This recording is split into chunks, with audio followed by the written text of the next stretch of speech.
तो आज का लेक्चर हम स्टार्ट करते हैं और आज का जो लेक्चर है वो specially targeted regular class of 9th 11th and competitive examination. इसके अंदर सारे जितने भी बेसिक कॉन्सेप्ट्स है, फंडामेंटल्स है वर्क पावर एनर्जी के, वो सारे ही टॉपिक्स इसके अंदर पूरी तरीके से कवर होते जाएंगे। जब हम बात करते हैं वर्क पावर और एनर्जी की, तो यहाँ पर तीन टर्म्स हैं जो एक दूसरे से इंटर रिलेटेड है। जैसे वर्क क्या होता है, तो आप कोई भी बॉडी पे फोर्स लगाते हैं और बॉडी डिस्प्लेस हो जाती है अपनी पोजीशन से, तो वर्क एग्जिस्ट करता है। मतलब वहां पर भी एक्टिविटी होने वाली हो चुकी होती है या हो रही होती है या होने वाली होती है। तो ये सारी केसेस वर्क में आते हैं। फिर इन वर्क को करने की कैपेसिटी, इस वर्क को करने की कैपेसिटी, वो वर्क को करने की कैपेसिटी क्या कहलाती है? एनर्जी। सुबह कैपेसिटी बहुत स्ट्रांग होती है, लेकिन रात होते होते होते होते होते होते होते ये हालत हो जाती है कि पंखा ही बंद करने के लिए दूसरे बोलना पड़ता है, यार एक काम करना हो पंखा बंद कर देना होता है। तो यहाँ पर क्या हुआ, यहाँ पर capacity of doing work is called energy हो गया। फिर वर्क तो कर पा रहे हैं, काम तो कर पा रहे हैं, मैंने बोला बेटा कल 25 क्वेश्चन सॉल्व करके लाना काम तो कर पा रहे हैं, लेकिन कितनी देर में काम कर रहे हैं ये नया सवाल बना। जैसे कि किसी ने उस काम को 1 घंटे में कर दिया और किसी ने उस काम को 3 घंटे में किया, तो किसका पावर ज्यादा है, 1 घंटे वाले का या 3 घंटे वाले का? अच्छा, किसी ने उस काम को 1 घंटे में करा, किसी ने 3 घंटे में करा, किसी ने 5 घंटे में करा। अब किसका पावर ज्यादा है, एक वाले का, 3 वाले का, 5 वाले का? एक वाले का। सबसे कम किसका पावर है? सबको मेरी बात समझ में?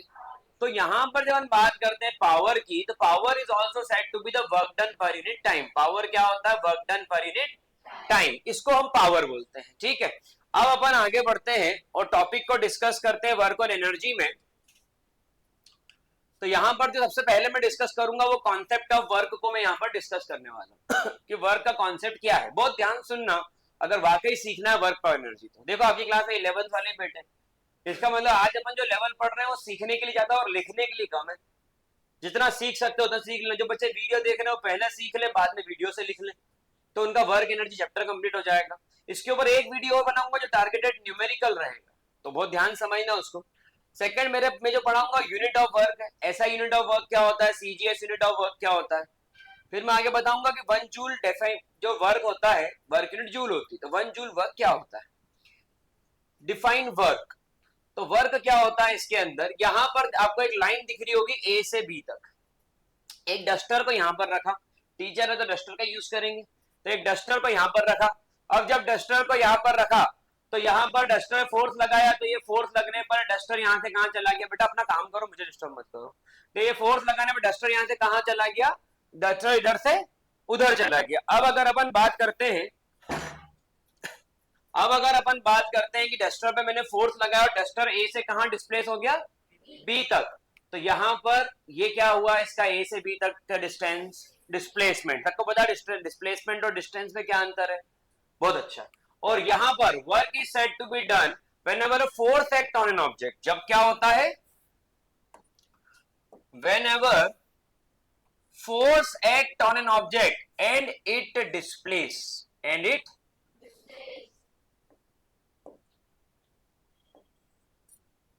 तो whenever a force act on an object and it displays, work is said to be done।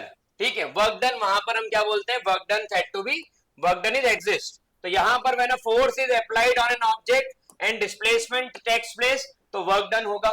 अगर डिस्प्लेसमेंट नहीं हुआ तो क्या इसके अंदर वर्क डन होगा? अगर डिस्प्लेसमेंट नहीं हुआ तो वर्क डन होगा पक्का। एक कुली, उसने आपका बैग उठाया रखा, उठाया रखा, उठाया रखा, उठाया रखा, बोल लाओ 50 रुपए को, बोले किस बात, बोला आपका बैग उठाया। अरे बोल रहे वहां रखना था उठा के, कैसी बातें करते हो। तो क्या उसको आप पैसा दोगे, क्या उसके वर्क को काउंट करोगे? तो यहाँ पर क्या आ गया, वर्क क्या होता है, तो वर्क का डिस्प्लेसमेंट होना जरूरी है। How work force displacement are related to each other, ये एक आईएमपी क्वेश्चन है। वर्क फोर्स और डिस्प्लेसमेंट एक दूसरे से रिलेट कैसे करते हैं?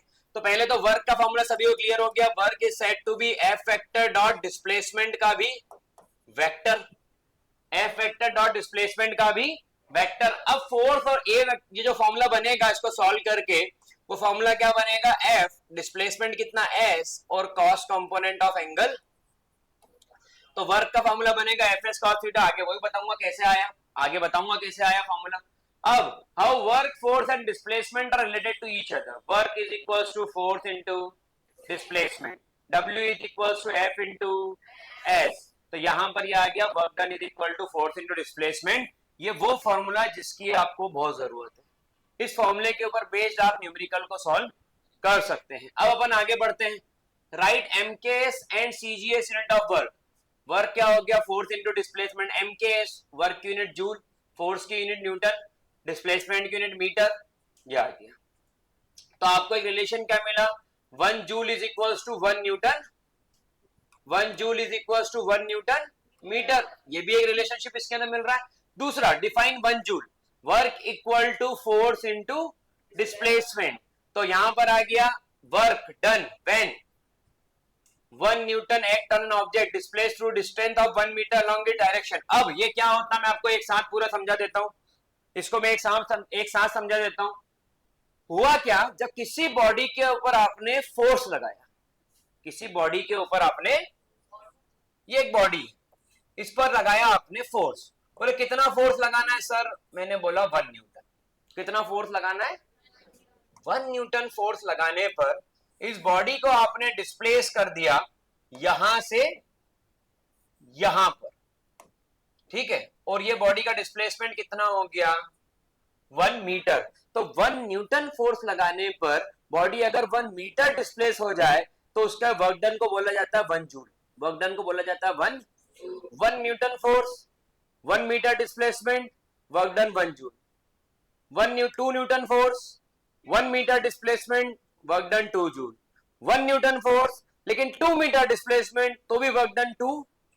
समझ में आ रही बात? लेकिन 1 जूल की डेफिनेशन बिल्कुल सेट और फिक्स्ड है कि when 1 Newton force applied on an object displaced by a distance of 1 meter, work is said to be 1 joule. तो वर्क की ऐसा यूनिट क्या हो गई? जूल. वर्क की ऐसा यूनिट क्या हो गई? 1 जूल नहीं बेटा, जूल. 1 तो इसकी मैग्नीट्यूड है. वर्क की ऐसा यूनिट क्या हो गई? जूल. मेरी बात समझ में आ रही? आगे बढ़ जाऊं. अब यहां पर देखें सीजीएस अर्ग. वर्क की यूनिट क्या होती है सीजीएस में? अर्ग. ये वर्क की यूनिट है, ये फोर्स की यूनिट है और ये डिस्प्लेसमेंट की यूनिट है. तो वर्क की यूनिट सीजीएस में क्या होती है? ये भी ध्यान रखना, अर्ग रहती है. फोर्स की यूनिट क्या होती है? डायन. कितनी होती है? डायन. डायन डायन. और डिस्प्लेसमेंट की यूनिट क्या होगी? तो 1 न्यूटन. न्यूटन किसमें होती है? देखो एसआई यूनिट, एमकेएस यूनिट में. एमकेएस यूनिट में क्या बनेगी? न्यूटन. तो यहां पर फोर्स की यूनिट क्या बन गई? न्यूटन. यहां पर डिस्प्लेसमेंट की यूनिट क्या बन गई? मीटर. ठीक है. और यहां पर वर्क की यूनिट क्या बन गई? जूल. तो यहां पर डायन में आ गया तो 1 डायन 1 सेंटीमीटर 1 अर्ग. वही बात हो गई. ये बात समझ में आ रही है? अब मेरी बात सुनना, एक और बात बताता हूं. 1 newton is equal to 10 to the power 5 और डाइन होते हैं. ये न्यूटन और डाइन का रिलेशन है. तो 1 न्यूटन में 10 टू द पावर 5 क्या होते हैं? डायन होते हैं. 1 न्यूटन में 10 टू द पावर 5 क्या होते हैं? डायन होते हैं. अब कोई को बोलो कि कैसी दिख रही बोलना न्यूटन. एक वही पूरा 1 न्यूटन. तो 1 न्यूटन मतलब कितने डायन बोल दिया तुमने उसको? और ऐसे डायन बोलोगे तो लड़ाई नहीं हो जाएंगे? नहीं होंगे. और यूं पूछे कैसे लग रहे हैं? अरे बिल्कुल 1 न्यूटन पूरी. पॉइंट भी इधर उधर नहीं. और बल्कि अगर हम 2 करें तो भी कोई बुराई नहीं होगी इसके अंदर. तो 1 न्यूटन मतलब कितने डायन होगा उसके अंदर? क्या मेरी बात समझ में तो नहीं आ रही है? वो आ रही है तो आपका प्रॉब्लम. चलो आगे बढ़ते. तो यहां पर ये हो गया. अब अ फोर्स ऑफ 5 न्यूटन. कितना फोर्स लग रहा है? A force of 5 newton act on an object displace distance 2 metre. 5 newton के फोर्स लगने पर बॉडी कितना डिस्प्लेस हो गई? 2 metre in the direction of force. ठीक है. ये रहा ऑब्जेक्ट, ये लग गया फोर्स 5 न्यूटन. ये बॉडी यहां से डिस्प्लेस होकर कहां आ गई? यहां पर. ये डिस्टेंस कितनी हो गई? तो यहां पर वर्क डन कितना होगा? तो work done is equals to force into force. कितना है? डिस्प्लेसमेंट कितना है? वर्क डन कितना हो गया? यूनिट क्या हो गई? तो इसका आंसर क्या आएगा? इसका आंसर क्या आएगा? क्या मेरी बात सबको समझ में है? ये पूरा वीडियो रिकॉर्ड होकर के आपको अभी के अभी अपलोड हो जाएगा थोड़ी देर के अंदर. आप घर जाकर के पूरा लिख लेना. बच्चों को लग रहा है लिखा ही नहीं तो फालतू हो गया आना जाना ना बेटा. लिख के क्या करोगे? समझ लो. जो एग्जाम में आता है वो अपने को बनेगा ही नहीं अगर अपन ऐसा करेंगे। ठीक है, बहुत ध्यान से पढ़ो, बहुत ध्यान से। क्या यहाँ तक की बात नहीं सबको समझ में? 100% क्लियर, कोई दिक्कत नहीं किसी को इसके अंदर आगे बढ़ जाऊं। अब इसके बाद में ये 5 न्यूटन का फोर्स इस पे अप्लाई करो।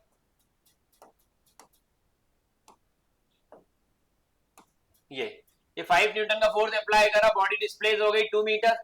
अब वर्क डन कितना हुआ तो अपन गिवन लिखते हैं, टू फाइंड लिखते हैं और वर्क डन का फॉर्मूला लगाएंगे, you will get your answer. तो पैटर्न लिखने का ये रहेगा एग्जाम में, पहले आपको गिवन लिखना है क्या दिया हुआ है। जैसे गिवन में क्या लिख देंगे अपन, फोर्स गिवन है, गिवन में आपको क्या गिवन है, फोर्स गिवन है, कितना गिवन है, और आपको क्या गिवन है, डिस्प्लेसमेंट गिवन है, कितना गिवन है, और वर्क डन का फॉर्मूला क्या हो गया, फोर्स इनटू डिस्प्लेसमेंट। अब कर लोगे तो ये 3 चीजें पहले लिख लो तो आपके क्वेश्चन सॉल्व करने की स्पीड बढ़ जाएगी और एक्यूरेसी बढ़ जाएगी। ठीक है, जितना ध्यान से क्वेश्चन को समझोगे, टॉपिक को समझोगे, उतने बिना देखे, मतलब बिना सॉल्व करे, सिर्फ आपने देखा क्वेश्चन को, बिना सॉल्व करे आपके आंसर निकल जाएंगे ओरली। आपने देखा होगा आज मैंने अपने स्टेटस पे एक क्वेश्चन डाला है, काफी रिप्लाई आया मुझे, उसके अंदर क्या करना, just you have to continue calculate the roots और आपका आंसर आ जाएगा, स्क्वायर रूट निकालना और आंसर आ जाएगा। तो देखकर जितना क्वेश्चन को सॉल्व करने की एबिलिटी स्ट्रांग होती जाएगी, उतना आपका पढ़ने का परफॉर्मेंस भी इंप्रूव होता जाएगा। अब जो पढ़ाने वाला हूं वो है डज एनर्जी एंड वर्क है सेम यूनिट, क्या एनर्जी और वर्क की यूनिट सेम होती है। दूसरा, पॉजिटिव वर्क क्या होता है, नेगेटिव वर्क क्या होता है, न्यूट्रल वर्क क्या होता है। ये 3 टॉपिक यहां पर अपन डिस्कस करेंगे। ठीक है, अब अपन इससे आगे बढ़ते हैं। How does angle between the force applied displacement object affect the nature.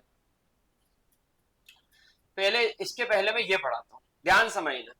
Energy and work है सेम यूनिट, हाँ, क्योंकि एनर्जी क्या है, एनर्जी होती है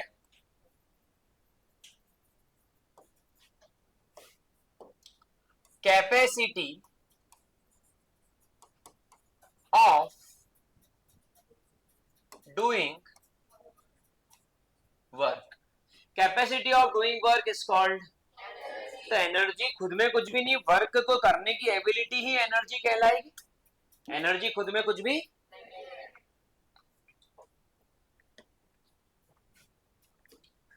अब अगर ऐसा है तो जो यूनिट वर्क की होगी क्या वही यूनिट एनर्जी की होगी। वर्क की यूनिट क्या होती है, जूल, और सीजीएस में अर्ग, अभी पढ़ा ना। तो फिर एनर्जी की यूनिट में क्या होगी, अब अर्ग हो गई, वो जूल से झगड़ा होगा क्या, अर्ग तो जगह बहुत कम जगह मिलेगी। What is the unit of work, तो what will be the unit of energy.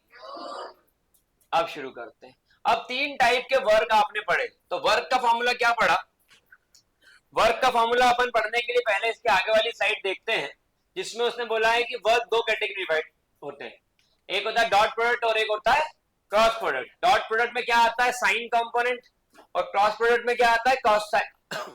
Dot product में कॉस कंपोनेंट और क्रॉस प्रोडक्ट में क्या आता है, साइन कंपोनेंट। होता क्या भी आगे बताता हूं। ये हो गया ए वेक्टर डॉट बी वेक्टर, अगर ए वेक्टर डॉट बी वेक्टर करें तो वो क्या होता है, ए बी कॉस थीटा। अब और ए वेक्टर क्रॉस बी वेक्टर करें तो ये क्या होगा, ए बी। क्या मेरी बात समझ में? अब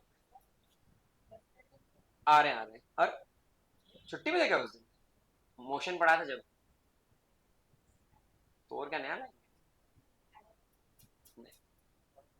ए एंड बी। अब यहां पर देखिए ए वेक्टर एंड बी वेक्टर, ये सब कहानी जो इसके अंदर हुई, आप ध्यान से इस बात को समझे कि यहां पर मैंने एक वेक्टर ले लिया और यहां पर मैंने दूसरा वेक्टर ले लिया। यहां पर जो मैंने वेक्टर लिया है वो है ए वेक्टर, और यहां पर जो मैंने वेक्टर लिया है वो बी वेक्टर, और यहां पर मैंने एक एंगल ले लिया थीटा। तो जब मैंने ए का इफेक्ट बी पर देखा, ए का इफेक्ट, तो वो कहलाएगा ए वेक्टर डॉट, और वो क्या आया, ए बी कॉस। सही। अब इसको मेरी भाषा में समझो, हुआ क्या कि मैंने एक बॉडी ले ली, मैंने मतलब लितिक लोचन ने, हमारे पास वो भी है, तो लितिक लोचन हमारे, उसने एक बॉडी ले ली, बॉडी पर फोर्स कितना लगा, एफ। ठीक है, अब वेक्टर आएगा तेरा सवाल का जवाब। और बॉडी डायरेक्शन डिस्प्लेस हो रही है, डिस्प्लेसमेंट की डायरेक्शन क्या है, एस, और यहां पर एंगल कितना बन रहा है, थीटा। अब मेरी बात को ध्यान से सुनना कि जब हम बॉडी के ऊपर फोर्स लगा रहे हैं और बॉडी डिस्प्लेस हो रही है, तो क्या है कुछ ऐसी पिक्चर बन रही है कि हमारा जो दोस्त है ऋतिक लोचन, उसने क्या करा, एक खिलौने वाली कार खरीदी, नहीं, ट्रक खरीदा खेलने वाला, और ट्रक को बांधा रस्सी, और रस्सी पकड़ी अपने हाथ में। तो ट्रक कहाँ है, जमीन पे, और रस्सी कहाँ है, हाथ में। और जब मैं वो इस ट्रक को पकड़ के खींच के आगे बढ़ रहा है, जब वो इस ट्रक को पकड़ के खींच के आगे बढ़ रहा है, तो क्या वो ट्रक ऊपर जा रहा है, ट्रक जमीन पे चल रहा है। इसका मतलब कि जो ट्रक है यहां पर, ये थोड़ी देर ऋतिक लोचन के फोर्स लगाने के बाद कहां आ गया, लेकिन वो हवा में उछला, हवा में उछला नहीं, उछला हवा में। तो इसका मतलब कि ये तो लग रहा है फोर्स, और ये क्या हो गया उसका, डिस्प्लेसमेंट। ये लग रहा है फोर्स और ये क्या हो गया उसका, डिस्प्लेसमेंट ऑफ द बॉडी। क्या मेरी बात समझ में, 100%।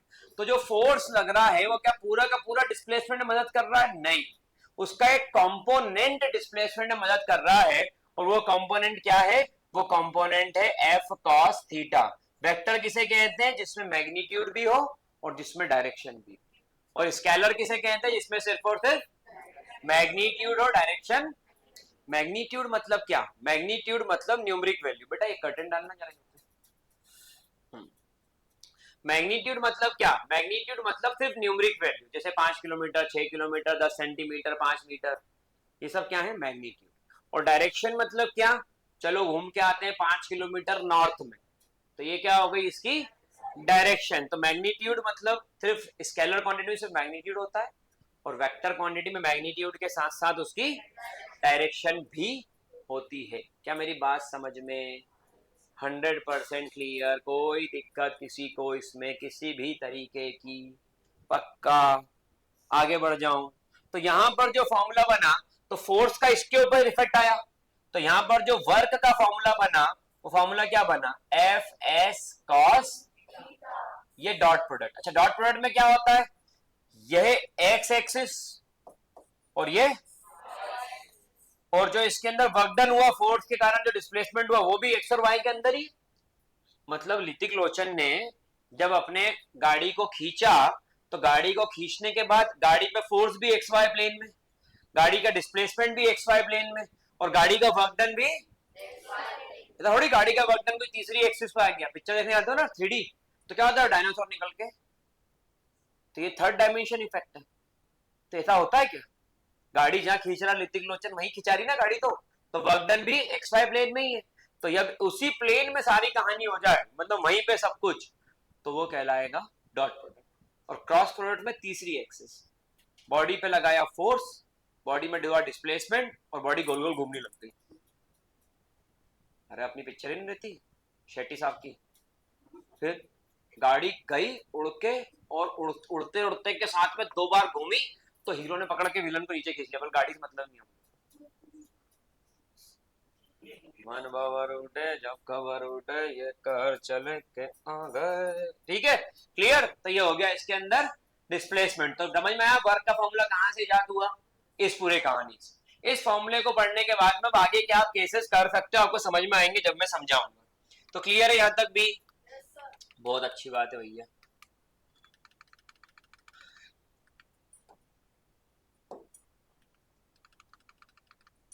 यहाँ आते हैं, अब जो मैं बात बता रहा था, पॉजिटिव वर्क, नेगेटिव वर्क और जीरो वर्क, अब इस फॉर्मूले के बेस से मैं समझा सकता हूं।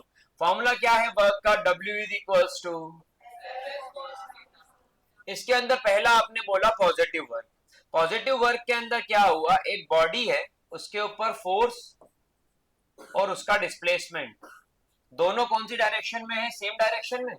अब अगर इसका फोर्स और डिस्प्लेसमेंट दोनों सेम डायरेक्शन में है, तो मुझे बताओ थीटा एंगल कितना होगा, 0 डिग्री। ठीक है, तो यहां पर अगर मैं बोलता हूं कॉस थीटा, तो वो हो गया कॉस 0, और इसकी वैल्यू कितनी आ गई। तो जैसे कि हमने बताया कि अभी नई वैल्यू याद नहीं रहेगी, तो याद कैसे करना है, कि जैसे आपको कोई छोड़ने आया और उसने मिला मीट माय फ्रेंड राज, और 2 दिन बाद फिर से पूछा कि इसके दोस्त आया था छोड़ने, उसका नाम क्या है, तुम क्या बोलोगे, राज बोलोगे ना। कि ये भूल जाओगे कि नहीं हमारा क्या नाम था उससे, हम क्यों नाम याद रखें?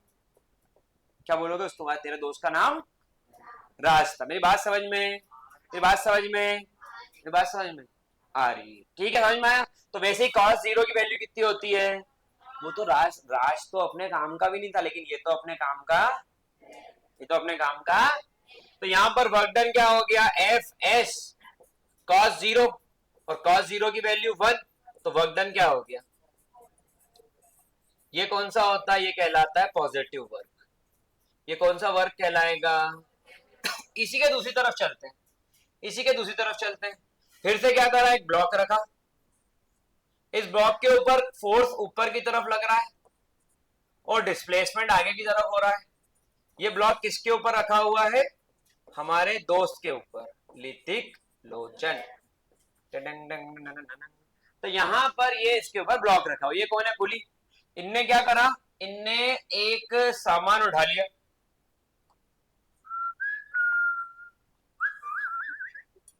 अब ये चले, तो सामान उठाया हमने सिर पे और चले। तो जब ये चले है ना एकदम मटकते हो बढ़िया, तो इनका डिस्प्लेसमेंट इधर हो रहा है, लेकिन इनका फोर्स किधर लग रहा है और डिस्प्लेसमेंट किधर हो रहा है? तो यहां पर एंगल कितना बन रहा है?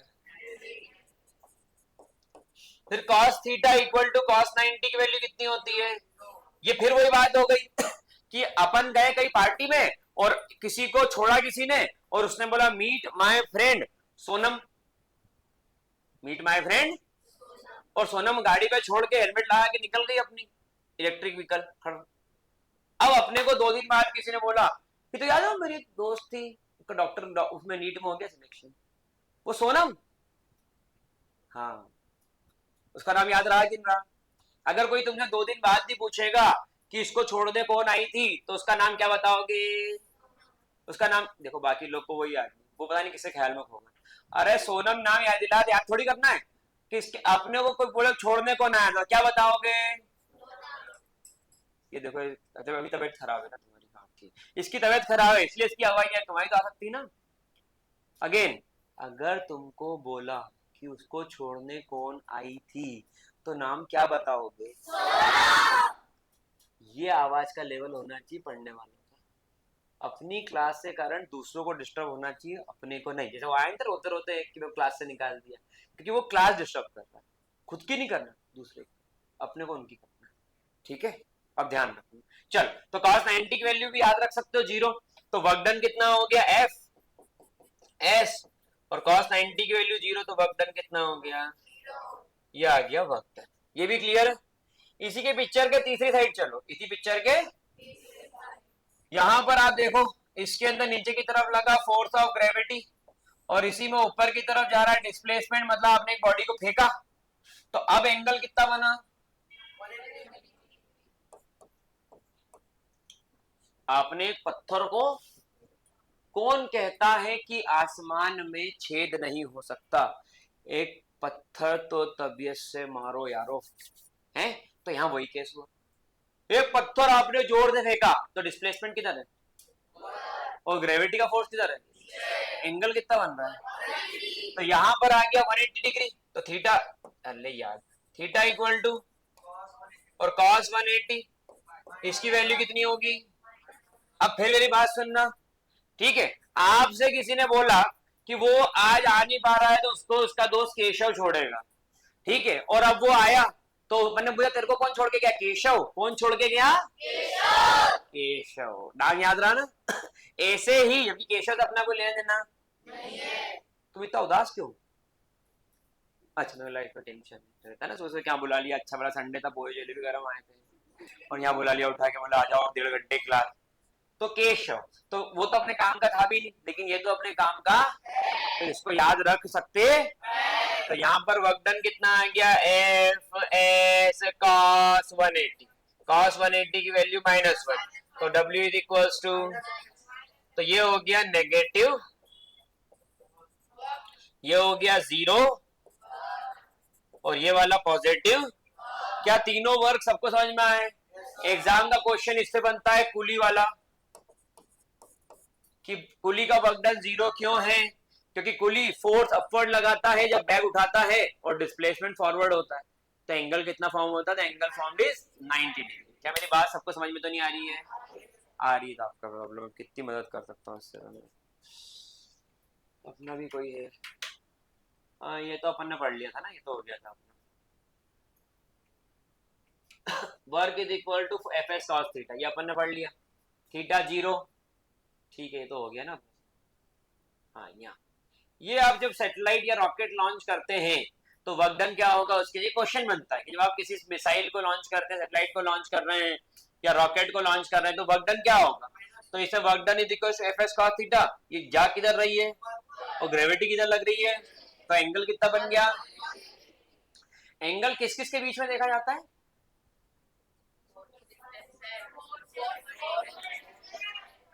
ये आवाज तेज थी। अरे यार उधर से आना चाहिए लोग। फिर से, एंगल किसके किसके बीच में देखा जाता है? ये आवाज चाहिए, फोर्स एंड डिस्प्लेसमेंट। चल आगे बढ़ते हैं इसके बाद में। Case third, when force and displacement are 90 degree. अब यहां पर देखो ये रिवॉल्व कर रहा है मून अराउंड द अर्थ, दिख रहा है पक्का? अब ये मून अगर अराउंड द अर्थ मूव कर रहा है तो एक पर्टिकुलर ऑर्बिट में मूव करता है। इसकी ऑर्बिट ये छोड़ नहीं सकता, छोड़ेगा तो बहुत कुछ बिगड़ जाएगा सोलर सिस्टम में अपना भी। ठीक है चंदा मामा, ये चांद भी क्या गजब सितम ढाता है, ये चांद भी क्या गजब सितम ढाता है। बचपन में मामा, बचपन में और जवानी में सनम नजर आता है, ये वही चांद है। अब बड़ा तालियों को जरूरत है। तो ये वही चांद है, अगर ये स्लिप हो गया तो अपने बहुत लफड़े हो जाएंगे, बचपन से लेकर बाकी सब काम बिगड़ जाएंगे। तो यहाँ पे ठीक है, तो यहाँ पर आ गया चांद, ये अपनी ऑर्बिट के अंदर मूव कर रहा है। अब अगर ये चांद अपनी ऑर्बिट के अंदर मूव कर रहा है तो एंगल कितना बनेगा? ये रहा इसका डिस्प्लेसमेंट और ये रहा इसका फोर्स, दिख रहा है ना? फोर्स किधर लग रहा है? टुवर्ड्स द अर्थ, और डिस्प्लेसमेंट किधर हो रहा है? ऑर्बिट में। तो डिस्प्लेसमेंट, ये तो एंगुलर डिस्प्लेसमेंट है। आले बाप ले, नया वर्ड आ गया।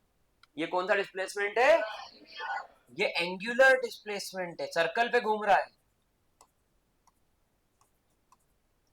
सही बोल रहा हूं?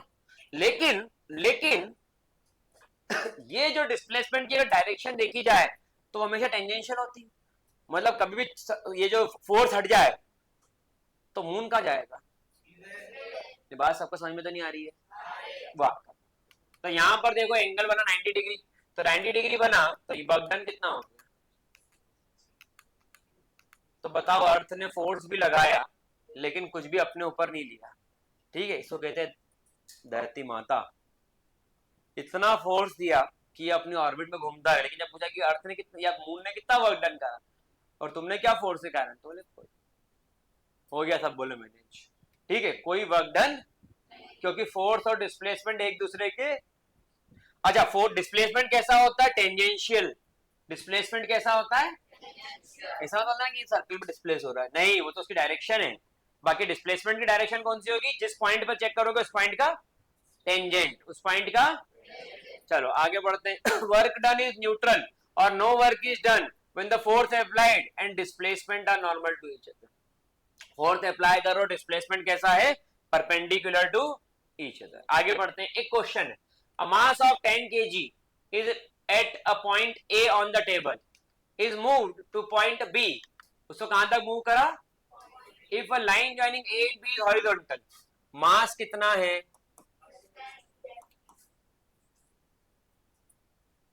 और मूव करा टेबल पर A से, with the line joining A and B is horizontal body, the work done on the object by the gravitational force।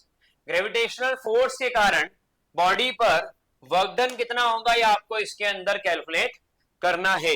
अब बताएं मुझे सोच के कि इसका आंसर क्या है। चलिए चेक करें। तो यहां पर बॉडी के ऊपर क्या लगाया गया? बॉडी के ऊपर लगाया गया 4। बेटा इसको चार्जिंग पे भी लगा दो, इसको वहां चार्जिंग पे लगा के स्विच ऑन कर देना।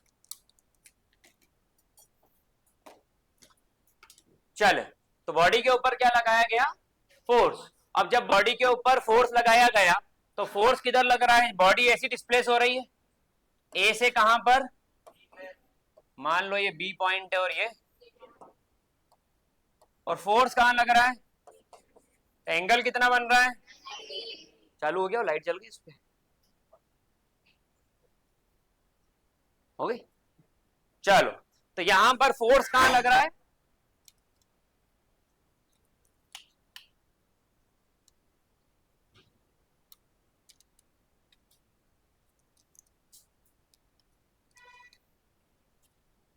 देखते होता है कि चार्ज क्या है। चल, तो यहां पर फोर्स और डिस्प्लेसमेंट एक दूसरे से कैसा हो गया? तो थीटा की वैल्यू कितनी हो गई? तो work done is equals to, तो वर्क डन कितना आ गया? क्या मेरी बात समझ में 100% क्लियर? कोई दिक्कत किसी को इसके अंदर? आगे बढ़ जाऊं? A pair of bullock exert a force.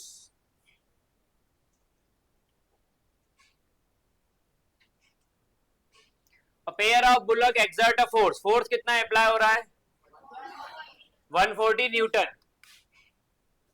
The field plug 15 metre long. Field कितना है? ये जो पिछला वाला क्वेश्चन था उसका फिगर यहां डल गया. ले, भगवान मिले तो सही, लेकिन जगह बदल के. चलो कोई नहीं, मिले बड़ी बात है नहीं. तो ये देखो पिछले वाला क्वेश्चन, एक ब्लॉक है, वो रखा हुआ है एक सरफेस के ऊपर पॉइंट ए पर. जैसे आपने फोर्स अप्लाई करा, ब्लॉक ए से कहां चला गया? बी पर. और फोर्स किधर लग रहा है? डाउनवर्ड. तो एंगल कितना बन गया? 90 डिग्री. ये पिछले वाले क्वेश्चन का है, दिल मत ले लेना, अभी का नहीं है. अब आ जाओ, ब्लॉक कितना force? Field is plug, displacement, how much work is done, what is the formula of work? Force कितना है? ये आ गया 15. आंसर बताओ, यूनिट बोलो. बिल्कुल सही. चेक कर लेते हैं एक बार और फिर भी. 2100 जूल, बिल्कुल सही है. सभी को समझ में आ रही बात? 100%.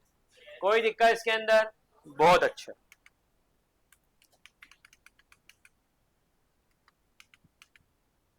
Type of energy.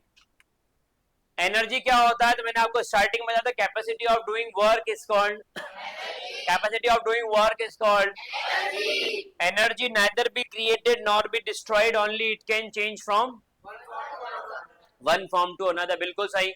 तो energy neither be created nor be destroyed, then how why we said that energy crisis will be there? Can anybody answer कि एनर्जी क्राइसिस क्यों बोला जाता है अगर एनर्जी क्रिएट और डिस्ट्रॉय दोनों नहीं हो सकती? Let me explain. अगर एनर्जी क्रिएट और डिस्ट्रॉय नहीं हो सकती फिर भी एनर्जी क्राइसिस बोल रहे, तो उसका एक ही रीजन है कि जो आपकी एनर्जी है, जो आपकी एनर्जी है वो ऐसे फॉर्म में कन्वर्ट हो जाती है जिसको वापस से यूजेबल फॉर्म में या तो कन्वर्ट करना पॉसिबल नहीं है. एनर्जी तो वो भी है कि इसको यूजेबल फॉर्म में कन्वर्ट करना है तो पॉसिबल नहीं है. और अगर यूजेबल फॉर्म में कन्वर्ट कर भी दे तो उसकी कॉस्ट बहुत ज्यादा है. 10 रुपए की चीज 500 रुपए में मिलेगी तो आदमी फिर लेना बंद कर देगा. तो इसलिए एनर्जी, गाड़ी चली, पेट्रोल जला, धुआं निकला, धुआं भी फॉर्म ऑफ एनर्जी हो गया हीट का. क्या उसको यूज कर गाड़ी फिर चलाते हो? कोई और यूज करते हो? नहीं यूज कर सकते. तो यहां पर क्या हुआ, ये ऐसे फॉर्म में कन्वर्ट हो रहा है कि जिसका यूज सिस्टमेटिक तरीके से पॉसिबल.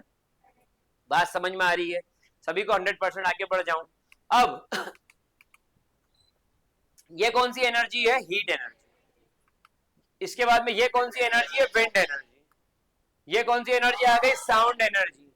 ठीक है, यो यो हनी सिंह इधर मिल गया. ये कौन सी एनर्जी है? Electrical energy. ये कौन सी एनर्जी है? Light energy. लाइट, लाइट, ये लाइट है, ये लाइट एनर्जी. ये वाली एनर्जी कौन सी? Tidal energy. Tidal energy sea के अंदर जनरेट होती है वेव्स के कारण, टाइड से कारण. टाइडल रोटेशन करते हैं और उसके कारण, रोटेट होने के कारण वही डायनेमो सिस्टम वही है कि दो तरफ मैग्नेट लगा है, बीच में कॉइल लगाई, कैसे भी करके उस कॉइल को घुमाना है बस. जैसे वो कॉइल घूमेगी, because of variation in magnetic field electric field is produced. Magnetic field आपको वेरी करना है बस. तो ये उसकी है. फिर अगला, बस ये आपकी एनर्जीज है. काइनेटिक एनर्जी क्या होता है और पोटेंशियल एनर्जी क्या होता है, इसकी बात को समझना. जब हम बात करते हैं काइनेटिक एनर्जी तो ये रिलेटेड होता है विद द,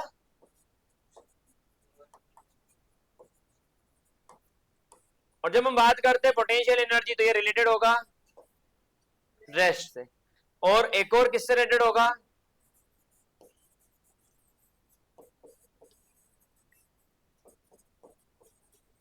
अनस्टेबल। तो जब हम बात करते हैं काइनेटिक एनर्जी की तो वो हम बात करेंगे मोशन के बारे में, और जब हम बात करेंगे पोटेंशियल एनर्जी की तो वो हम बात करेंगे रेस्ट के बारे में या फिर अनस्टेबल पोजीशन के बारे में। क्या मेरी बात समझ में? 100% क्लियर, कोई दिक्कत इसके अंदर? तो यहाँ पर अपन जब बात करते हैं काइनेटिक एनर्जी की, energy possessed by body by virtue of its motion, और जब बात करते हैं पोटेंशियल एनर्जी की तो energy possessed by body by virtue of its position और शेप। पोजीशन मतलब कैसा? ये पेन यार, ये पेन बार बार क्या हो रहा है, क्यों गिर रहा है? Because of gravity. सबको समझ में आती बात? तो बिकॉज ऑफ पोजीशन बॉडी के अंदर जो एनर्जी आ गई ग्रेविटी के कारण, वो हुई ग्रेविटेशनल पोटेंशियल। ये पहली पोटेंशियल एनर्जी क्लियर। दूसरी पोटेंशियल एनर्जी मैं आपको बताता हूं एक और, वो 3 होती है, एक इलेक्ट्रोस्टैटिक भी होती है, वो 12th में आएगी। दूसरी है इलास्टिक पोटेंशियल एनर्जी। वो कैसी? आपने पिक्चर देखी होगी जिसमें गाना था दीदी तेरा देवर दीवाना, हम आपके कौन नहीं है, ठीक है कौन? ठीक है, वो पिक्चर के अंदर क्या हुआ था, ऐसा गुलेल खींचता है, देखी पिक्चर? चल छोड़ो, तुमने कहीं भी देखा होगा किटी गुलेलो खींचते हुए? और खींचा और खींचा और खींचा, जैसे जैसे खींचते जा रहे हो वैसे वैसे इस जो रबर लगा और टेंशन क्या हो रहा है, तो बिकॉज ऑफ इट्स शेप वो स्ट्रेस क्या होता जा रहा है, बढ़ता जा रहा बढ़ता जा रहा बढ़ता जा रहा बढ़ता जा रहा। अब छोड़ा तो जितना खींच के छोड़ोगे उतना, जब आप तीर निकालते हो, आप कहां से निकालोगे? जब अपन देखा कि प्रोग्राम अपन कोई देखते हैं तो उसमें तीर निकालते हैं, फिर निकालने के बाद में लगाते हैं, तो जितना दूर उनको तीर मारना होता है वो उतना ज्यादा पीछे खींचते हैं, और फिर तो जितना पीछे खींचा जाएगा उतना वो तीर उतना, तो वो कौन सी एनर्जी होगी? That is elastic potential. कौन सी एनर्जी है वो? तो पोटेंशियल एनर्जी मतलब ऐसा नहीं, पोटेंशियल एनर्जी, पोटेंशियल दो कैटेगरी में डिवाइड है, एक है ग्रेविटेशनल पोटेंशियल एनर्जी, एक है इलास्टिक पोटेंशियल एनर्जी। ठीक है, आगे बढ़ जाओ। अब अगर अपन इसको समझे, work done in lifting an object, ये अपन पढ़ेंगे अब। Work done against gravity is independent of path followed by the object. Lifting an object to mass of mass m to height h, एक ऑब्जेक्ट है उसका मास कितना है, उसको किस हाइट तक उठाया? ऑब्जेक्ट का मास m, उठाया कहां रखा? सिर पे, हाइट कितनी? बोले h हाइट। मेरी बात समझ में? कितना वर्क डन करना पड़ेगा? ये एक ऑब्जेक्ट है, इसका मास कितना है? ये ऑब्जेक्ट यहां तक गया गया, ये ऑब्जेक्ट यहां था और यहां तक। अब जब ये ऑब्जेक्ट यहां से यहां तक गया तो इस ऑब्जेक्ट ने कितनी हाइट कवर करी? यहां पर a से b तक कितनी हाइट आ गई? h। Work done in lifting object of mass m, work done is equal to force into body के ऊपर फोर्स कितना लग रहा है, मास इनटू एक्सेलरेशन, और डिस्प्लेसमेंट कितना है? h, height h। तो ये कितना आ गया? m(a(h). अब यहां पर एक्सेलरेशन ड्यू टू ग्रेविटी है, तो यहां पर वर्क डन का जो फॉर्मूला आया, that formula of work done is equals to mg। क्या मेरी बात समझ में आ रही है? W is equals to mgh, where W work done, m mass, और g क्या हो गया उसका? Acceleration due to. क्या मेरी बात समझ में? ये क्या है? इसका पोटेंशियल एनर्जी। तो जब भी किसी बॉडी को उठाकर किसी हाइट तक ले जाएंगे तो क्या आ गया उसके अंदर? कौन सी एनर्जी? फिर उठाया, कौन सी एनर्जी? फिर उठाया, कौन सी एनर्जी? क्या मेरी बात समझ में? आगे बढ़ते। h क्या है? Height to which the object. आगे बात करें, work done stored in the form of gravitational potential, ये आ गई है। तो पोटेंशियल एनर्जी एक कॉमन वर्ड है, उसके अंदर आता ग्रेविटेशनल और इलास्टिक। अब इसके अंदर आगे देखें, a porter lift luggage of mass, mass कितना?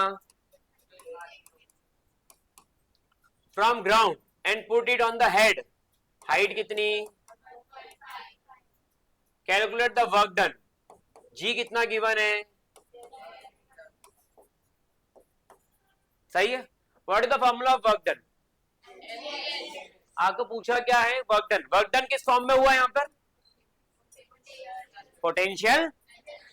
और अगर बॉडी चल रही है तो एनर्जी किस फॉर्म में स्टोर होगी? वर्क डन किस फॉर्म में स्टोर होगा?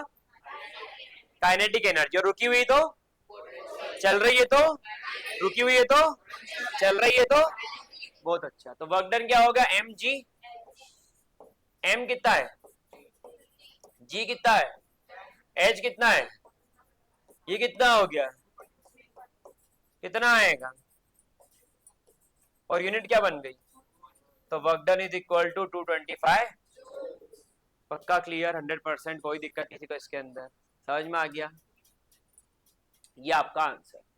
तो 225 जूल वर्क डन लगा, किसको, 15 केजी ऑब्जेक्ट को 1.5 मीटर के हाइट पर उठाया रखा, उठाया रखा, तो 15 किलो का उठा के वहां रखने में कितना वर्क डन लगा आपको, 225 जूल का। क्या मेरी बात समझ में आ रही है, क्या हुआ है, 100%। आगे बढ़ जाऊं, अब इसके बाद में, does the gravitational potential energy of body depend on the path along which the body is moved? क्या ग्रेविटेशनल पोटेंशियल एनर्जी, मतलब जो आपने भी पढ़ा, वो पाथ डिपेंडेंट होती है कि जिस पर बॉडी मूव करेगी। अब चेक करते हैं, केस फर्स्ट, ये एक ब्लॉक रखा ए पोजीशन पे, उठाया और कहां ले गए इसको, बी पोजीशन पर ले गए। दूसरी तरफ ये हाइट कितनी है, h. Work done in moving the body along the path A B to rise to height h, कितना वर्क डन हुआ, force m g h, work done के इक्वल टू पोटेंशियल एनर्जी हो गया। कितना वर्क डन लगा इसके अंदर, MGH, MGH ही लगा। अब दूसरी तरफ केस टू, ये बॉडी रखी, यहां तक ले गए, कहां तक ले गए, बी तक, दिख रहा है। फिर बॉडी को कहां ले गए, ये आपके स्कूल में बताएंगे, सी तक। फिर बॉडी को कहां ले गए, और फिर बॉडी कहां ले गए, बॉडी को ए से चलाया, बी, बी से चलाया सी, सी से चलाया डी, डी से चलाया। जब बॉडी को इस तरीके से मूव करा तो हाइट कितनी लेगा, अभी भी सेम हाइट लेगा, घुमा के लेगा लेकिन सेम हाइट लेगा। अब work done in moving the body A to E raise the height H, तो work done same, work done कितना हो गया, सेम वर्क डन। अब इसको एक और तरीके से देखो आप, मैं बोलता हूं इस वाले पार्ट का वर्क डन W1, इसका W2, इसका W3 और इसका W, ये अब आगे मैं समझा रहा हूं, ध्यान समझो, ये 11th की बुक्स के अंदर मिलेगा। W1 कितना हो गया, तो मैं इस हाइट को बोल दूं H1, इस हाइट को बोल दूं, तो W1 क्या हो गया, mg, W2 mg। अब मुझे बताओ क्या इसमें हाइट चेंज हुई, सोच समझ के बोलना, हाइट चेंज हुई, हाइट चेंज हुई, यहां से बॉडी यहां आई, हाइट चेंज हुई। तुम तो S2 बोल रहे हो, वो तो आगे, मैं बोल रहा हूं बी, तो मैं इसलिए बोल रहा हूं ध्यान से, ध्यान से, मैं B टू C गया, क्या हाइट चेंज हुई, तो हाइट कितनी, चेंज इन हाइट कुछ नहीं। आप फिर से उस केस को देखो जो मैंने अभी थोड़ी देर पहले बताया था, इसके अंदर H क्या था, height to which the object is raised, वो H है। अब आप वापिस आ जाओ,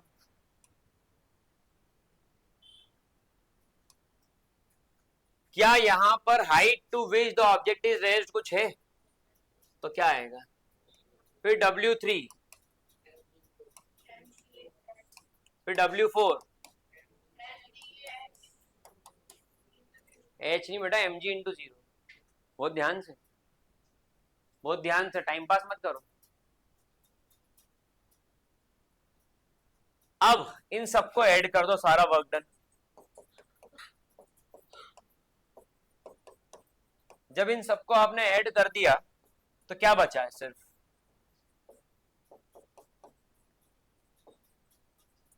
इसको mg कॉमन निकाल लो, अंदर क्या बचा, और H1 प्लस H2 किसके इक्वल है, तो घुमा के ले गए तो भी वर्क डन कितना होगा, और यही उसकी पोटेंशियल एनर्जी। तो अब समझ में आ गया कि वर्क डन क्यों सेम है दोनों केसेस में, पक्का। तो ये वर्क डन इस तरीके से इन दोनों केसेस में सेम, बॉडी को कैसे भी ले जाओ। तो इसका मतलब कि यहाँ पर जो बात हुई ग्रेविटेशनल पोटेंशियल एनर्जी की, ये कौन सा फंक्शन है, इसको आगे जाके पढ़ोगे भी, 11th वाले तो पढ़ ही रहे, ये कौन सा फंक्शन है? पॉइंट फंक्शन, पाथ फंक्शन नहीं है। अब पॉइंट फंक्शन का मतलब क्या होता है? ये पॉइंट डिपेंडेंट है, पाथ डिपेंडेंट नहीं है। अपन ने ऑटो वाले को बोला 100 रुपए देंगे, गीता भवन लेके चल, 100 रुपए देंगे। ऑटो वाले ने आपको घर से लिया, उसको कहाँ छोड़ना है? आपको किस बात से मतलब है? वो कहीं से भी ले जाए आपको फर्क पड़ेगा, उसको फर्क पड़ेगा, उसको भी कोई मतलब नहीं, आपको भी मतलब। बोले मेरी इच्छा जिस रास्ते ले आऊं, आपको गीता भवन छोड़ना है ना, छोड़ दो। बात समझ में? तो यहाँ पर आपका जो उससे डीलिंग हुई वो कैसा हो गया? Point function. और दूसरा होता है पाथ फंक्शन, मतलब गीता भवन छोड़ना है लेकिन हमको राजबाड़ा तरफ से लेके जाना, वो उसके लस्सी पीते हो जाएंगे, तो ये कौन सा फंक्शन हो गया? अब पॉइंट नहीं है, पाथ। और दूसरा ने बोला नहीं हम लस्सी नहीं पी रहे, तो बोले तुम पूछो, तो उनने फिर वो पलासी वाला रास्ता ले लिया। बात समझ रहे हो? तो ये पाथ फंक्शन, एक ने वो पाथ फॉलो करा, एक ने ये पाथ फॉलो करा, तो वर्क डन वेरी करेगा। अगर पाथ फंक्शन कोई है तो फिजिकल क्वांटिटी वेरी करेगी, लेकिन वर्क डन कैसा फंक्शन है? पॉइंट फंक्शन है, तो ये वेरी करेगा क्या? क्या मेरी बात समझ में सबको आ रही है? 100%? कोई दिक्कत इसके अंदर?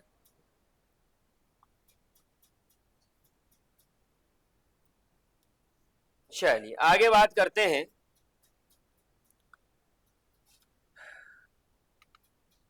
Thus the work done against gravity is independent of path. ये बहुत आईएमपी बात है। Thus the work done against gravity is independent of path along which body is more depend only on initial and, ये बहुत काम की बात है, depends only on initial and final position of the. जब आप वीडियो लिखे देखेंगे और पूरा लिखेंगे तो इसको जरूर हाईलाइट करके लिखना, ठीक है? एन ऑब्जेक्ट ऑफ मास, कितना मास है ऑब्जेक्ट का? Placed at certain height above the ground. अब हाइट मेंशन करिए क्या? पोटेंशियल एनर्जी कितनी है? फाइंड द हाइट, जी की वैल्यू। क्या मेरी बात समझ में सबको? चलिए अब अपन आगे बढ़ते हैं। तो यहां पर आएगा potential energy equal to, formula क्या होता है? मास कितना, जी कितना, एच कितना पता नहीं, और पोटेंशियल एनर्जी। अब इसके अंदर ध्यान दें तो 12 फोर जा, सही है, 0 0 गया, what is the value of H? तो पोटेंशियल एनर्जी बॉडी की 480 जूल लगेगी। अब समझो ये क्या बोलता है, पोटेंशियल एनर्जी बॉडी की 480 जूल लगेगी अगर 12 केजी मास को अर्थ की सरफेस के ऊपर, मतलब अर्थ की ग्रेविटी में 4 मीटर की हाइट तक उठाया जाए। 4 मीटर की हाइट तक 12 किलो मास को अर्थ की सरफेस पे उठाया गया तो पोटेंशियल एनर्जी 480 जूल। बात समझ में? क्यों बोला अर्थ की सरफेस में है? क्योंकि ग्रेविटी लगेगी। कहीं और सरफेस जाओगे ग्रेविटी वेरी करेगी, वैल्यू बदल जाएगी। जीरो कौन था? जीरो? अरे यार यही दिक्कत है भाऊ भाई, जीरो हो गई। चलो आगे बढ़ जाए, पक्का? Find the energy possessed by a body of mass कितना when it is placed height above, g की वैल्यू। अले बाप ले, हाँ एनर्जी आपने बॉडी क्या करा कि हाइट तक लेके गए, ठीक है? मैं 2 मिनट का समय देता हूं इस क्वेश्चन का आंसर निकाल के दिखाओ। फॉर्मूला क्या लगाओगे? 2 मिनट का समय दे रहा हूं, आंसर 2 मिनट ज्यादा होगा वैसे, 1 मिनट का समय दे रहा हूं। 1 मिनट बहुत है, बहुत है भाई, 1 मिनट ही बहुत है। बहुत बढ़िया, 20 सेकंड में आंसर निकाल दिया लोगों ने। सेंटर टू देख लिया क्या बोला था? तुम लोग अभी कर ही रहे हो प्लस माइनस, में लोगों ने बोला हो गया है।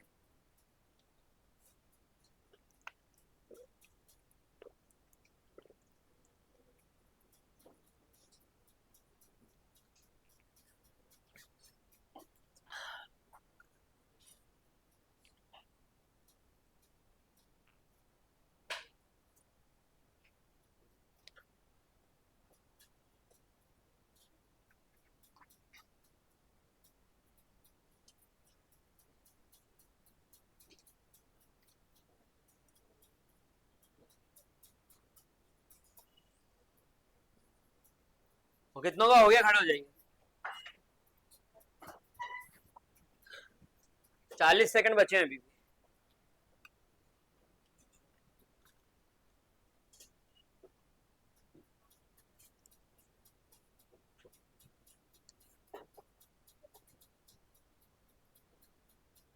बीस सेकंड।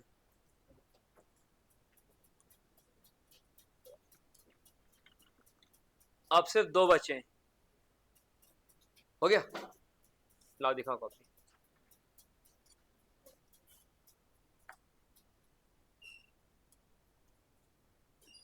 तुमने 9 पॉइंट इंटू 6 क्यों करा? 98 है। बताओ कितना आंसर आ रहा है? 5 आंसर बता नहीं। टाइम हो गया, चलिए।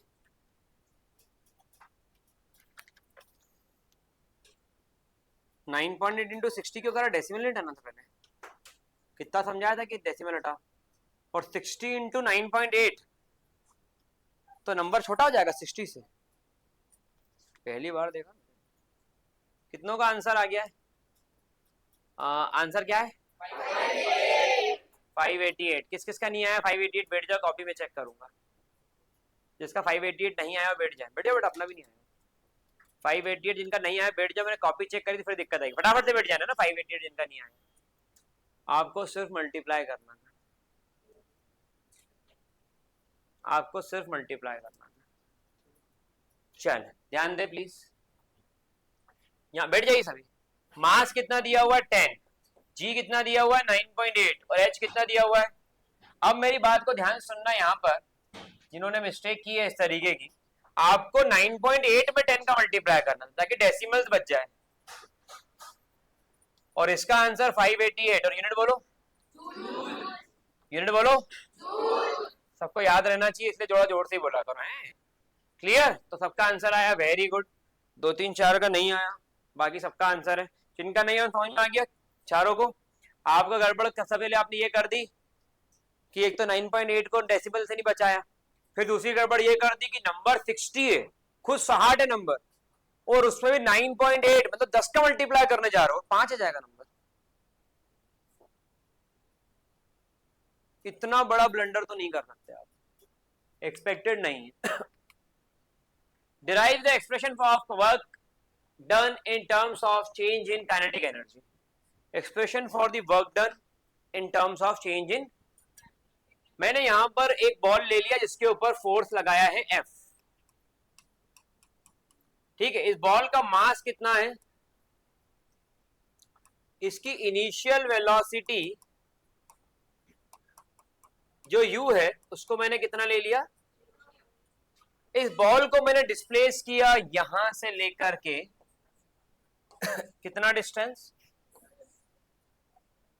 यहां पर बॉल की फाइनल वेलोसिटी फोर्स लगने के कारण, बिकॉज ऑफ फोर्स, कितनी हो गई थी?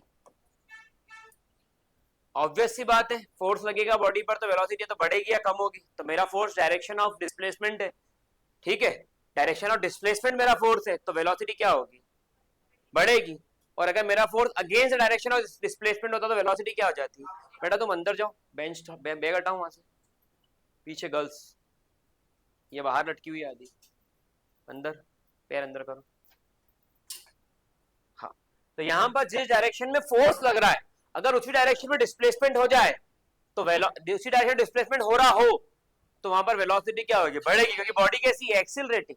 और अगर फोर्स अपोजिट डायरेक्शन में लग रहा है, किसके? डिस्प्लेसमेंट के, तो वहां पर क्या होगा? वेलोसिटी ड्रॉप होगी, that is retardation, A negative.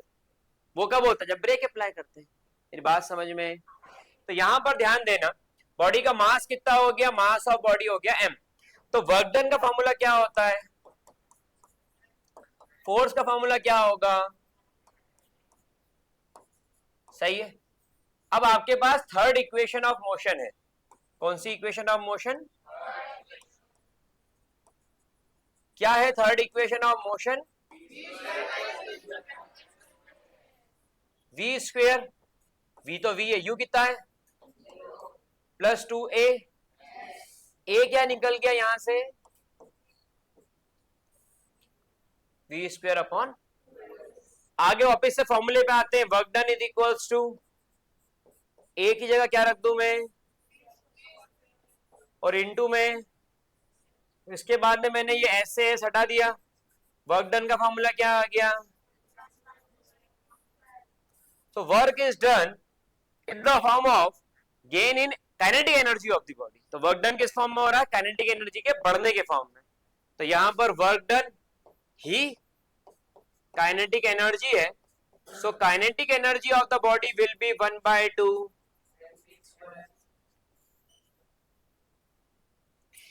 ये आ गया आपका डेरिवेशन काइनेटिक एनर्जी का। अब इसमें आगे consider a body of mass m moving with a initial velocity study at rest and after the application of force body gain displace through distance displacement s and gain a velocity v। ये सब आपकी किताबों में लिखा हुआ है, वो आप सब वहां से लिख सकते हो, लेकिन आपको क्या डेरिवेशन समझ में आया। सबसे पहले अपन ने वर्क का फॉर्मूला लगाया, फिर आपने थर्ड इक्वेशन ऑफ मोशन लगाई, उस पर यू की वैल्यू 0 डाली और ए निकाला। ए निकाला, वो खुद निकलेगा सॉल्व करोगे। ए निकाला, ए को आपने अभी वर्क डन में पुट करा, काटा पीटी हुई जो आंसर आया वर्क था। Work is stored in the body in the form of its kinetic energy, एक लाइन लिखी और लिखा kinetic energy equal to 1/2 mv। मेरी बात समझ में 100% क्लियर, कोई दिक्कत किसी को भी, पक्का समझ में आ रहा है। अब मेरी बात सुन, ये कहानी जब कि जब बॉडी किसमें हो, इनिशियल वेलोसिटी 0 पे हो। लेकिन अगर मैं ये बोल दूं यही बॉडी जिसका मास क्या है और उसकी इनिशियल वेलोसिटी कितनी और उसकी फाइनल वेलोसिटी कितनी, v, इनिशियल u और फाइनल v, और डिस्प्लेसमेंट कितना, तो मेरा वही डेरिवेशन पूरा चलेगा, लेकिन अब की बार u 0 नहीं होगा। तो वहां पर जो वर्क डन बनेगा वो बनेगा 1/2 mv² माइनस 1/2, मतलब kinetic energy minus kinetic energy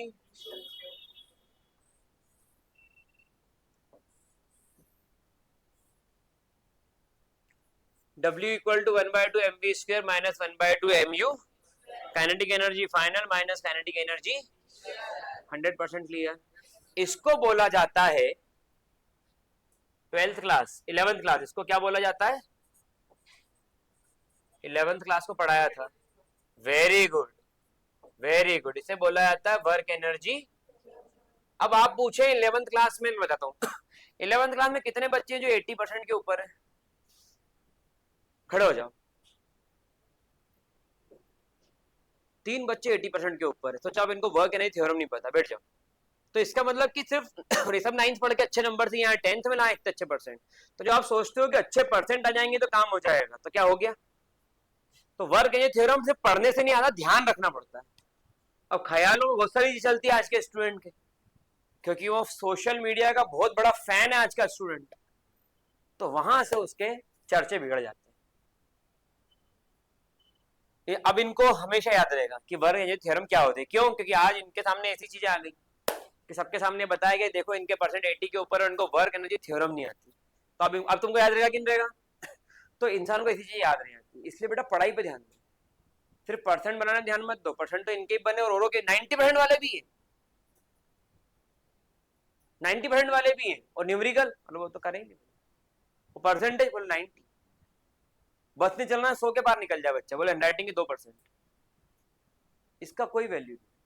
तो ये सारे बच्चे पढ़ने में अच्छे हैं, इनको वर्क एनर्जी थ्योरम नहीं है, इनका मतलब ये नहीं कि इनको नहीं आता है, कि सब बच्चे पढ़ने में अच्छे, क्लास में परफेक्ट आंसर देते हैं जो हम डीपीपी करते हैं, लेकिन वर्क एनर्जी थ्योरम पढ़ाने के बाद भी ये क्यों भूल गए, क्योंकि ये एक छोटी सी चीज है बीच में आती है, और ध्यान रखना पिक्चर के बीच में कॉमन जितने सीन आते जाते हैं वो सब अपन भूलते जाते हैं, ये भी एक कॉमन सीन था जो भूल गए। लेकिन ये आईएमपी है, मैं फिर तुमको बता रहा हूं और तुमको बता रहा हूं, इसके बिना काफी सारे क्वेश्चन सॉल्व नहीं हो पाएंगे। तो ये आईएमपी है, इसलिए इसको बहुत ज्यादा अच्छे से कर लेना, बहुत ज्यादा।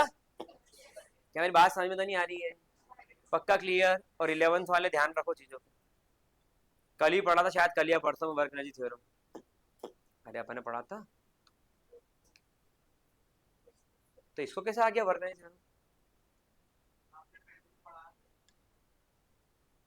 तुमने पहले नहीं पढ़ा था, लेकिन बाकी ने तुमने पढ़ा था। फिर ये तुमने भी नहीं पढ़ा था, चलो ये तो अभी न्यू है, इसने पहली बार पढ़ा वर्क पावर एनर्जी। फिर वर्क नहीं थ्योरम भूल गए, फिर न्यूमेरिकल कैसे करोगे? चलिए आगे बढ़ते हैं।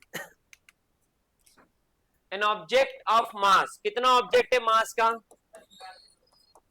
मूविंग विद द वेलोसिटी कितना है?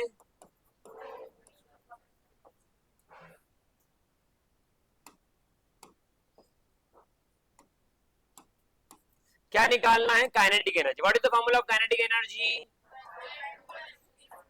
मास कितना है? 4 का स्क्वायर, ये काटा कितना आया? कितना आया?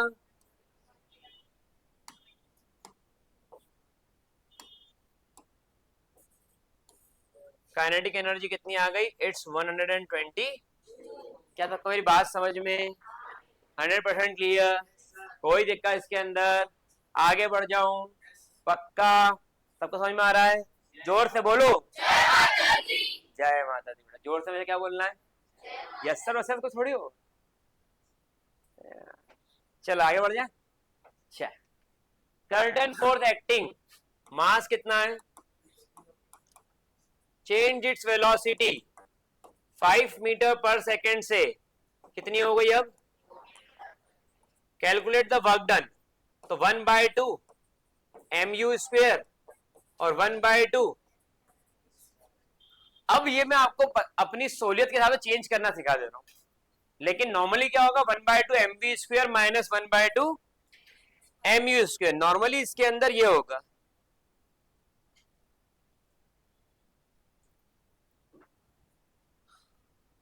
और वर्क डन मेरे हिसाब से नेगेटिव आना चाहिए, बिल्कुल। लेकिन अभी मैंने क्या सिखा रहा हूं? मैं आपको सिखा रहा हूं इसके अंदर वो सिर्फ वर्क डन, तो आप कैसा ही पुट कर। लेकिन नॉर्मली वर्क डन कैसा होगा? जैसा अगर मैं इस क्वेश्चन में कर रहा हूं, तो आपको मैंने जो थ्योरम सिखाई है वो क्या बोलता है? Kinetic energy minus kinetic energy, और ये हो गई काइनेटिक एनर्जी फाइनल 1/2, और ये हो गया 1/2। 1/2 m बाहर निकाल दू, v स्क्वायर, m की वैल्यू कितनी है? 20। क्या सबको समझ में? पक्का 100%? कोई दिक्कत इसके अंदर? तो यह आ गया 2 से ये गया 10, और अंदर कितना आ गया? 4 माइनस 25।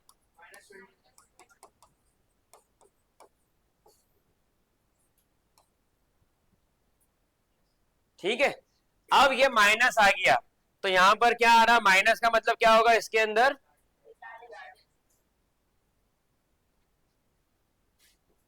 फोर्स इज, अभी एक और चीज समझाता हूं, रिटार्डिंग इन, मतलब फोर्स अगेंस्ट किसके? Force against motion. क्या मेरी बात समझ में तो नहीं आ रही है? पक्का? अब एक और बात सिखाता हूं, वो देखो। अभी तो बेटा 10 मिनट है। अब एक और बात सिखाता हूं, वो देखो। वो बात क्या है? वो ध्यान सुनना कि work done on the system जब होता है, ऑन द सिस्टम, तो वो नेगेटिव। यहां पर जो भी ऑब्जेक्ट है, जो भी काम हो रहा है, बॉडी का वेलोसिटी चेंज, 20 किलो का जो ऑब्जेक्ट है उसके ऊपर वर्क डन हो रहा है, तो वो कैसा हो गया? उसको क्या कर रहा है? वो रोकने की कोशिश कर रहा है। और work done by the system positive. कैसे? मैं आपको बोलूं कल 50 क्वेश्चन होमवर्क में करके आओ, work done on the system, क्या होगा? नेगेटिव। बहुत बेकार सर, बहुत। बेटा नीचे ऑफिस से बैठो, गर्ल्स अकेले ऊपर नहीं जाएंगी। तो work done on the system क्या होगा? नेगेटिव। बात मेरी समझ में? आपने बॉडी के ऊपर फोर्स लगाया, किस डायरेक्शन में? अपोजिट टू द मोशन, तो आंसर भी नेगेटिव आ रहा है। मैंने आपको होमवर्क दिया कल 50 क्वेश्चन करके लाओ ऑन द सिस्टम, मेरी इमेज कैसी बनी? नेगेटिव। बहुत बेकार टीचर है, संडे खराब कर दिया और बाद में होमवर्क दे दिया, वो लिख के लाओ। अच्छा हुआ जो लोग नहीं आए, उनका फायदा हो गया, ये हो गया, वो हो गया। ये सब क्या हो गया? मैंने आपको बोला work done by the system. आपकी मर्जी से जितना वर्क करना हो, जितना होमवर्क करना हो कर लेना, करना हो तो करना, नहीं करना हो तो work done by the system. ये क्या हो गया? बहुत बढ़िया सर है। संडे को भी कंपलसरी नहीं करा, जो लेक्चर था वो भी रिकॉर्डेड में डाल दिया, घर जाके पढ़ लो, पढ़ना हो पढ़ो, नहीं पढ़ना मत पढ़ो, लिखना हो लिखो, नहीं लिखना मत लिखो, जहाँ आना आओ, नहीं आना मत आओ, जो करना हो करो। इतना बढ़िया इंसान हमने देखा नहीं। बहुत बड़ा चेंज हमारे सर के अंदर, बहुत बड़ा, बहुत बढ़िया आदमी। समझ में आ रही बात? ये work done by the system. तो ये कैसा हो गया? अब याद रहेगा, ये आगे जाकर के 11 में बहुत पढ़ने को मिलेगा। अब ये वाला बात भी, ये वाली बात भी अपने समझ में आ गई, क्वेश्चन समझ में आ गया। ठीक है, फोर्स की वैल्यू भी अपन ने क्या, वर्क डन, वो अपन ने calculate the work required to stop. Stop मतलब फाइनल वेलोसिटी कितनी, इनिशियल वेलोसिटी कितनी है, और मास कितना है। अब इनिशियल वेलोसिटी की यूनिट देखो, किलोमीटर पर आवर। ध्यान देना, अगर किलोमीटर पर आवर को कन्वर्ट करना है मीटर पर सेकंड में, तो मल्टीप्लाई करना पड़ेगा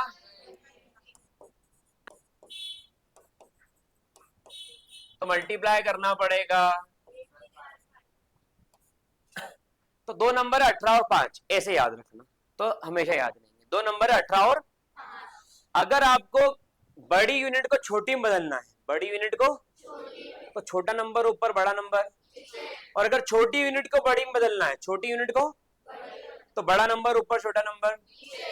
किस में बदलना है वैसा डिसीजन होगा। ठीक है, अब मेरे को किसको, बड़ी को छोटी में बदलना है, तो छोटा नंबर ऊपर और बड़ा नंबर। अब मैं 6 10 जा, 6 6 जा, 2 5 जा, 2 3 जा, आंसर कितना आ गया 50/3, और यूनिट क्या आ गई, मीटर पर। क्या मेरी बात समझ में? अब यहाँ, हाँ 25 आ रहा है। चलिए, अब यहां पर ये वैल्यू कितनी आ गई 25, ये कलर दिखेगा। अब work done is equals to, body motion है ना, स्टॉप करना है, final velocity 0, 1/2 mv square, 1/2 v0, तो खेल खत्म। लेकिन u मास कितना है, और इनिशियल वेलोसिटी 25, 25 का स्क्वायर, 3 का स्क्वायर 9। अब इसके बाद में 3 3 जा, 3 5 जा, और 2, इसको काटा पीटी करके आप आंसर निकाल सकते हो। आंसर नेगेटिव में आएगा और यूनिट क्या में आएगी, जूल में।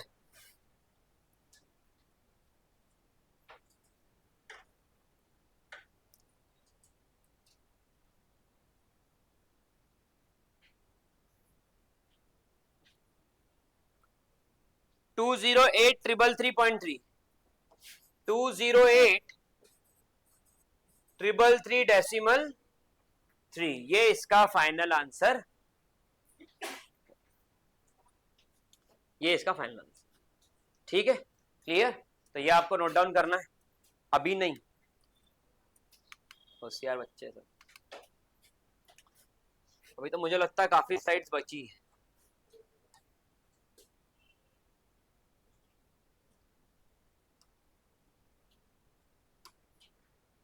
एक कॉन्सेप्ट ये वाला और देखें, verification of law of conservation of energy in free fall case. In freely falling body total energy remains constant. एक बॉडी नीचे गिर रही है, ए सी, ये पॉइंट ए, ये बी, ये सी, और आखिरी जमीन पे डी मान लो। ठीक है, ये बॉडी गिरी ए से कहां तक, जमीन तक, दिख रहा है। टोटल हाइट कितना है, बहुत इंपॉर्टेंट टॉपिक है, बहुत इंपॉर्टेंट, 11th वालों ने पढ़ा है ना ये, तो अभी तुमने ये नहीं पढ़ा ना, ये इसमें कवर होता जाएगा। ये बॉडी यहां से गई और कहां तक गई, बी तक। सही, बॉडी कहां पर थी, ए पर, ये बी पे रोका, इसको कैलकुलेट करा, रोका ना, गिर रहा, आपने पॉइंट लिया, फिर आपने इसकी वेलोसिटी देखी कितनी आ रही, v1, फिर ये हाइट कितनी बची, h - x, फिर गिरा, और कहां पर आ गई ये बॉडी सी पे। तो इसने 3 पॉइंट्स लोकेट करे, ध्यान समझना। पहला पॉइंट इसका बॉडी का यहां पर, दूसरा पॉइंट बॉडी का यहां पर, तीसरा पॉइंट बॉडी का यहां पर। ए पॉइंट, हर पॉइंट पर टोटल एनर्जी की जब मैं बात करूं तो वो होगी एक और एक। जब बॉडी यहां पर है, ध्यान समझना, तो उसकी इनिशियल वेलोसिटी क्या है? एग्री करते हो? तो काइनेटिक एनर्जी तो खत्म, वेलोसिटी है ही नहीं। पोटेंशियल एनर्जी कितनी हो गई? एम। अब सुनना, कितना हाइट ऊपर है, कितनी हाइट ऊपर है यहां से?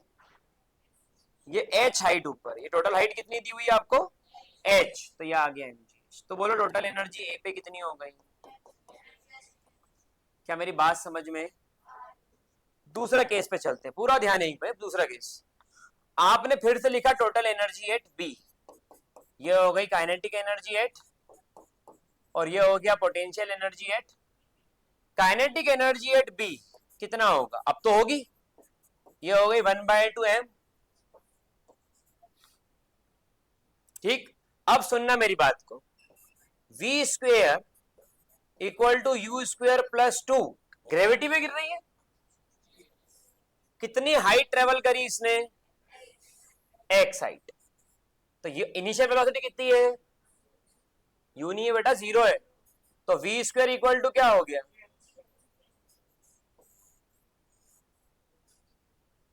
सही। तो v स्क्वेयर इक्वल टू ये आ गया। तो kinetic energy at point B क्या हो गया? v स्क्वेयर इक्वल टू क्या हो गया? 2g। ये 2 से 2 गया, तो काइनेटिक एनर्जी b पर क्या हो गया?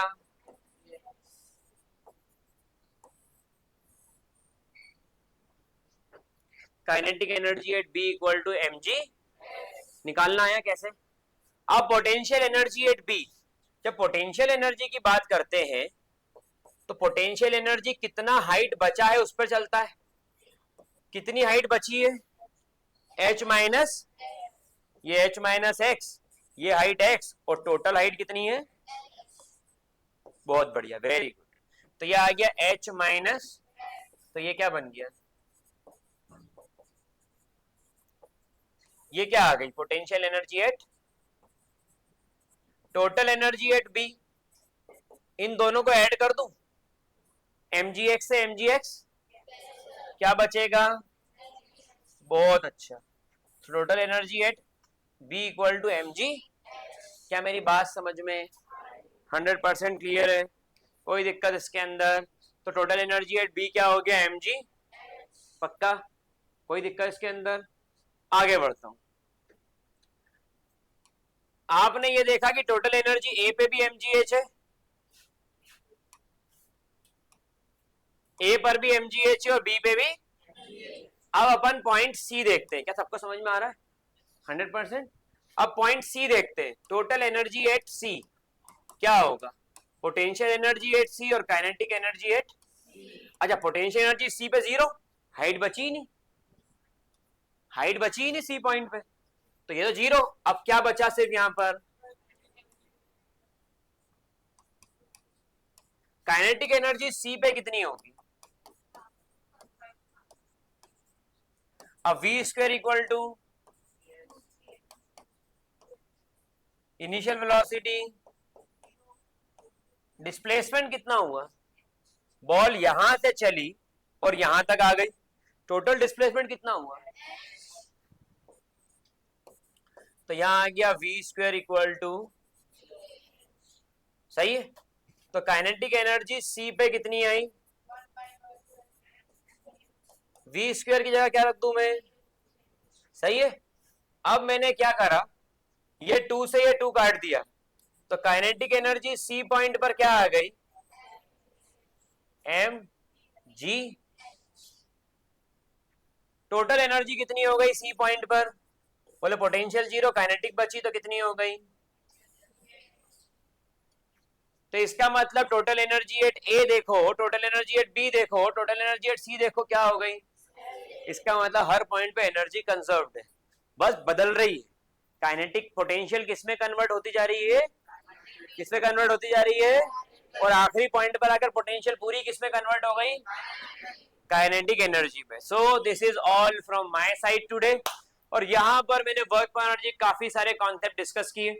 अभी वर्क पर एनर्जी एक कॉन्सेप्ट कोलिजन वाला बचा है और कोएफिशिएंट ऑफ रेस्टिट्यूशन भी इसके अंदर अभी पेंडिंग है। दो टॉपिक्स मेरे अभी बचे हैं, एक कोएफिशिएंट और पावर ही बचा हुआ है। पावर बचा है, कोएफिशिएंट रेस्टिट्यूशन बचा है, तो अभी कुछ छोटे छोटे से टॉपिक्स मेरे बचे हैं जिनको मैं अपने नेक्स्ट वीडियो लेक्चर में लूंगा।